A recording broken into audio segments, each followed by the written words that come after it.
152 जन इउपिपिएलनि दैदेनगिरिफोरजों लोगोसे भटारफोर रायजो राजाफोर बिपिएफ राजनैतिक हान्जायाव जयनिं जाफैदों।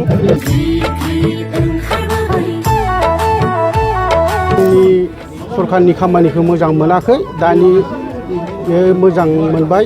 बिपिएफ हान्जानि हाग्रामा महिलानि सालाखौ जों मोजां मोनबाय।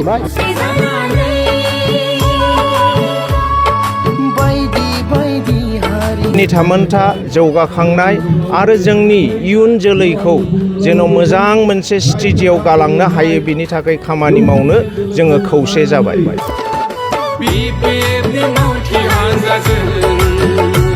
जों दा हाग्रामा महिला साजोंनो जोङो थासिगोन। जों सरकारनि माबा सिगांनियाव गैला, जों दा बिपिएफ हान्जायावनो भर्ति जाबाय। जों दा देबरगाव बिटिसि समष्टि हिसाबै जोङो दिनैसिम जेनफेरखायाखै। बेनिखायनो बे बाराव जोंहा जिहेतु परिबेसा जोंनि फारसे बारा बारनानै फैबाय, बेनिखायनो बांसिनै बे बाराव जोंनि शिउलि महिलारि मेडामा भटखौ मोननानै देरहालांसिगोन। सरकारनि खामानिखौ मोजां मोनाखै, दानि मोजां मोनबाय। बिपिएफ हान्जानि हाग्रामा महिलानि सालाखौ जों मोजां मोनबाय। दा जों दा हाग्रामा महिला साजोंनो जोङो थासिगोन। जों सरकारनि माबा सिगांनियाव गैला, जों दा बिपिएफ हान्जायावनो भर्ति जाबाय। जों दा जोङो बासबारि इस्मालिगाव महनपुर बिसिडिसि सिङाव थानाय जों गामिया,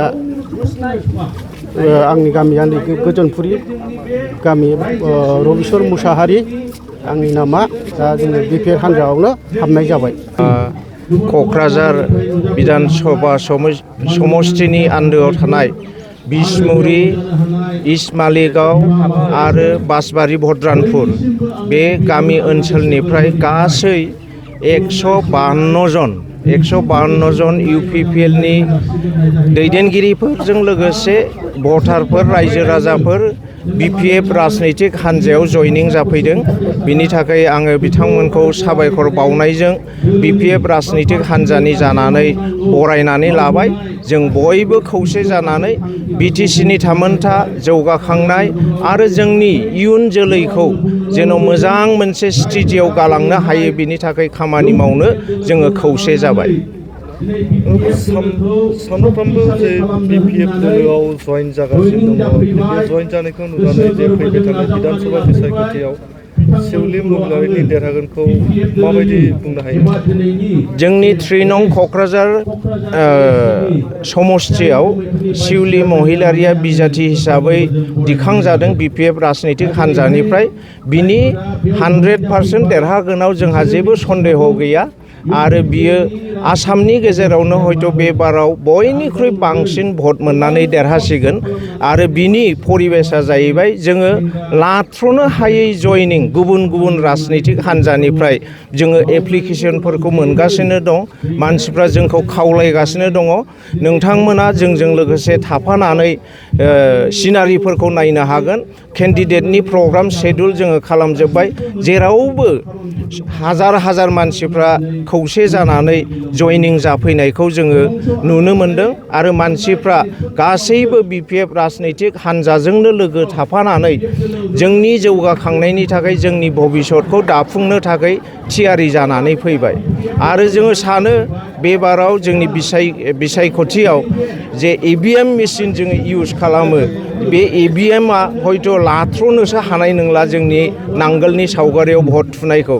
बिनिखायनो आङो खावलायदों जोंनि एडमिनिस्ट्रेसना जेन' रेडि जानानै थाखायो, इभिएम मेसिनफ्रा जेन' माबाफ्रा बथामफ्रा गाज्रि जायोब्ला जेन' अल्टारनेटिभ बेबस्थाया थाखायो, बेखौबो आङो बिपिएफ राजनैतिक हान्जानि जानानै खावलायनानै दोनखाबायसो। नैबे एरियायाव जिथु इउपिपिएलनि मैखोम जायगा होननानै मिथिनो मोनो, नाथाय दिनैनि समाव नुनो मोनदों जे गोबां सुबुंफ्रा बा इउपिपिएलनि हेफाजाबगिरिफ्रा बिपिएफआव जयेन जाबाय। आङो दहायबो मेलनि गेजेराव बुंबाय, थांनाय बिटिसि इलेक्सनावबो जोङो बेबायदि माखासे जइनिं मोन्दोंमोन नाथाय थांनाय बिटिसि इलेक्सननि परिबेसा आलदामोन बे समाव इउपिपिएलहा गावसोरानो सरखार दङमोन आरो सरखार थानायखायनो बिसोरो माखासे गोहो लानानै खामानि मावनो हादोंमोन नाथाय बे बाराव जोंनि बिधान सभा बिसायख'थियाव परिबेसा आलदा जाबाय बिनिखायनो आरोबाव गुबुन राजनितिक हान्जानि गोहोम जे थाबावगोन बिसमुरि इस्ट मालिगाव बासबारि महेन्द्रपुर बे एरियायाव जोङो सिगां भटखौ जेनाखैब्लाबो जोङो खम भट मोन्दों आरो देबरगाव बिटिसि समस्ति हिसाबै जोङो दिनैसिम जेनफेरखायाखै बेनिखायनो बे बाराव जोंहा जिहेथु परिबेसा जोंनि फारसे बारा बारनानै फैबाय बेनिखायनो बांसिनै बे बाराव जोंनि शिउलि महिलारि मेडामा भटखौ मोननानै देरहालांसिगोन।